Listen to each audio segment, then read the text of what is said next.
Coming into round 8 for Draftstars here. Our first game of the week is our Bunnies up against the Panthers. We have Latrell Mitchell and Dylan Edwards as our key outside backs in this one. Do you spend the money up top there, or do you go for Brian To'o or Isaac Tongo and the like down there? I really think you could probably spread your money between one of the top guys and then one of the cheaper guys. You got a few solid options. Guys like Thompson, I'm a little bit worried about at 10K, but could definitely play a role in this one. There's no clear knockout punch, but I think Dylan Edwards is going to have to get through a lot of work, and Latrell Mitchell could be the game changer.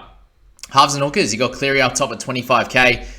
Pretty certainty that he's a bit of a must-have there. 61 was a bit of a poor game last week. Should be better for the run. Cody Walker's been scoring really well of recent time. They do come up against a harder opponent. Those last three weren't so difficult. So I think Walker, with his price up, is going to make it a little bit tougher for him to be selected in your side. Whereas Mitch Kenny, coming off a nice close contest here, is going to be really, really important in your side, either in the starting side here or in your flex at 10K. When it's close, he does score well, so pop him in your side there. In the forwards, you're looking at Isaiah Yeo, just a clear top gun here. I would buy him over Murray in this one.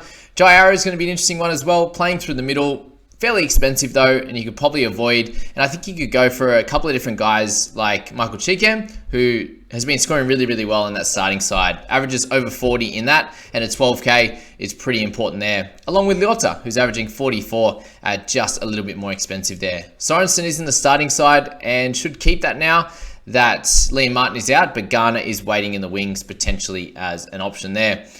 All these guys in the low cheap range are averaging around that 40 mark, so it's very easy to select the forwards in this one. Jacob Host has scored well his last couple as well, so it becomes an option there as well. Jaime Sele was a solid one last week as well, 29, but I think you can spend up a little bit more and get a slightly better option there. We move to our next game of the round is Eels and the Broncos, and this is going to be a fun one, a very close one as well.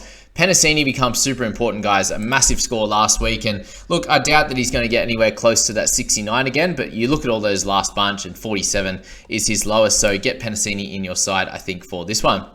If you're looking lower, there's really not a lot of options. Sean Russell's been pretty solid, but it might be a mixture of Walshy and Penasini and trying to go a little bit lighter in the other sections. Halves and hookers could be that play. And Moses has been that dominant guy, 21,780. But can you go a little bit cheaper with Dylan Brown and potentially get some decent output out of him? That's probably the only other play in this one other than Moses, Reynolds, or Brown. So may mean you have to spend a little bit less in the forwards unless you go for a Herbie Farnworth or something like that in the outside backs. You're looking at that forwards position, it's Haas and Madison up top. They're the clear options for you. And then lower than that, they're all sort of around that 30 to 40 mark. Hopgood, named on the bench last week, ended up starting, got a 48 for us at just under 12,000. And I think you select him again, guys. There's no reason why you wouldn't. He could come out and get you a massive score and help you win your Draftstars matchup there. Dogs and Sharks. I'm probably expecting a good Sharks win in this one.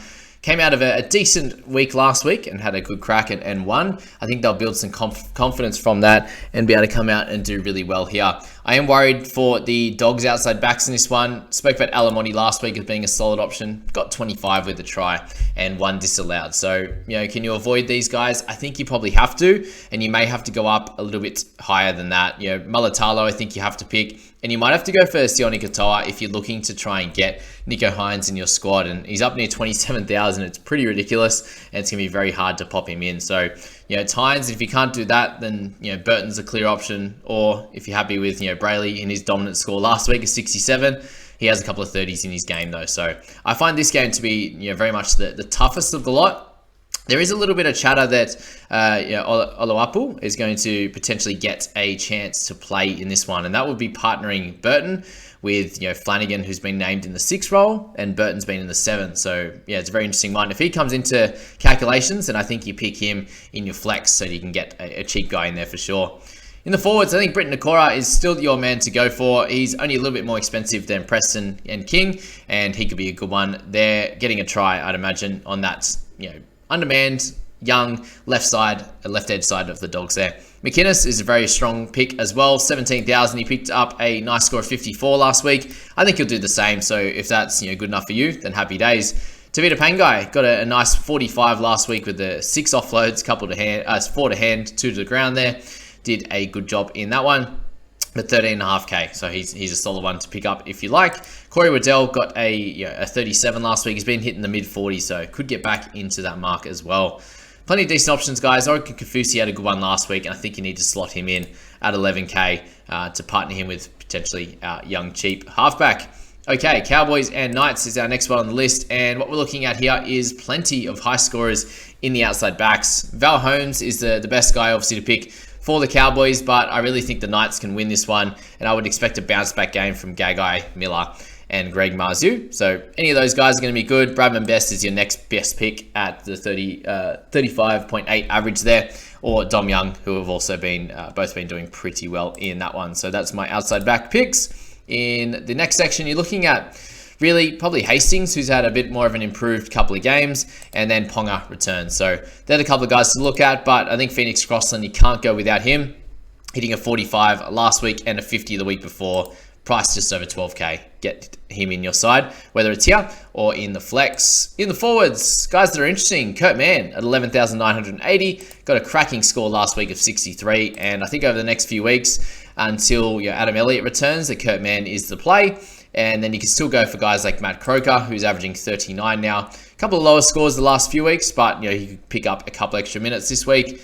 But they do have Jacob Saifidi back, so Mann, definite pick in this one. And you're looking at Leo Thompson again, as I said, who has been scoring really well. And then Cotter, I think, is pretty close to a must-have, given he'll probably play closer to 80 minutes in this one, with Taumalolo going down injured last week, unfortunately. Move on to the Dolphins and the Titans. And what you're looking at in the outside backs is some really solid scorers. And Ewan Aiken is leading that charge at the moment with Asako. I still think you can keep selecting Jermaine in this one. He's been scoring really, really well, and there's no reason why you wouldn't pick him. Or Hamaso Tabuai Fido. I think he is going to bounce back after a couple of low scores, 28 and 33. In amongst that 78, I think he's the clear good play for you in this one is the Hammer. You're looking down the line, there's a bunch of other great pickups, obviously, there. But all have much more risk in Khan Pereira, in Phil Sami, and those types of players there. In the next section, you're looking at Jeremy Marshall-King, who had a great game last week, the 55. He's hitting at the moment, doing really, really well in your side. Isaiah Katoa, a big improver over the last couple of weeks, 43.8. Less tackles, missed tackles, sorry, which has been great for him and his output. He's either the play or probably Tanner Boyd, slightly cheaper, and then Jeremy Marshall-King, very expensive in that one. Especially when Dave Fafita, I think, is pretty close to a must-have. I'm feeling a try from him, hitting over 60 each and every week at the moment. I'm feeling a 70 or an 80 in this one.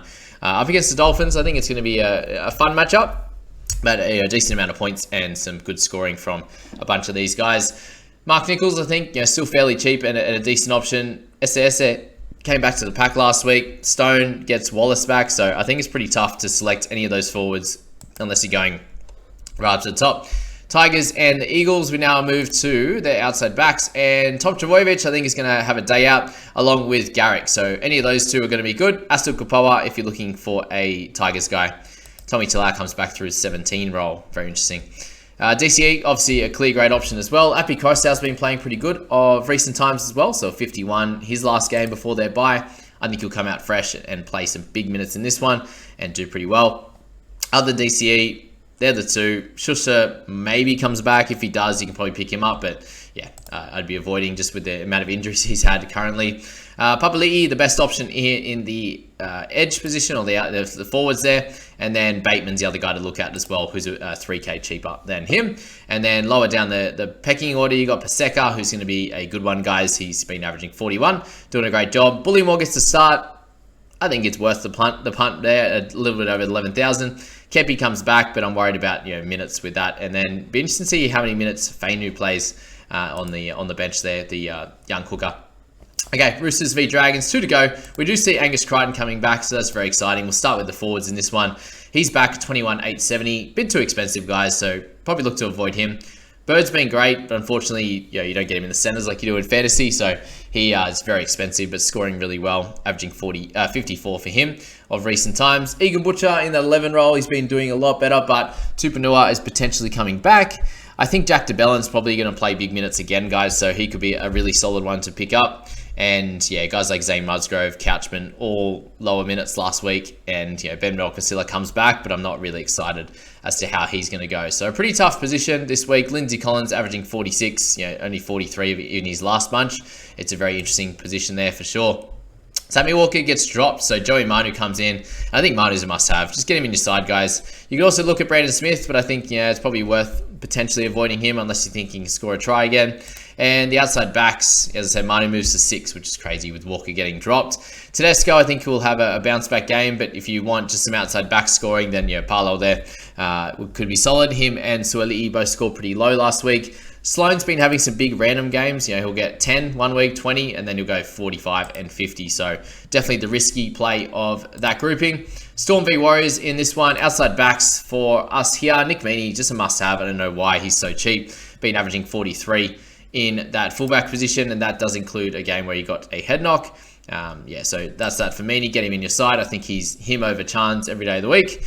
In this one, even though Chance has been good, he's priced up a little bit on that one. Cam Munster back in the 6 role, but in the fullback position. So if you're not wanting to spend up money elsewhere, then Munster back in his 6 role, I think he's going to do great.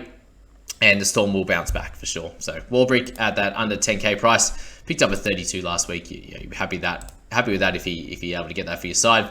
Freddie Lussick, still a okay score last week, but not great. You'd expect an improved score, but he's priced up now, unfortunately. Dylan Walker in the 6 role again. He's got 39 last week, so he's a cheeky one. And then it's either Johnson or Grant, whichever way you want to play that one for sure. Forwards, last section here of this video. Tohu Harris, I think he's back to his best there. Anything over 50 at 19k, you're going to be happy with. Nelson is returning. Hopefully he comes back to where he was at, because he was hit 255s. Which is awesome. Eli Gatoa, I'm feeling a try this week. That could be him in this one. And Adam Fanua-Blake had a cracker week last week and is a good selection as well. If you're looking down the line, I think Trent Leoro is the way to play it in this one. Averaging terrifically over the last 45.8, his lowest, and at 14k, just a lock in your side. Get him in. Tom Ale, I think, is the very, very must-have. 52 and 44. He's earned minutes in this side, and we'll finish with him as the must-have of this game. Good luck in Draft Stars for round 8, guys. It's a very staggered week. We got Thursday night game and all the way through to 2 Tuesday night games. So be aware of that, and I wish you all the best of luck, and make sure you gamble responsibly. And only you spend money you can afford to lose.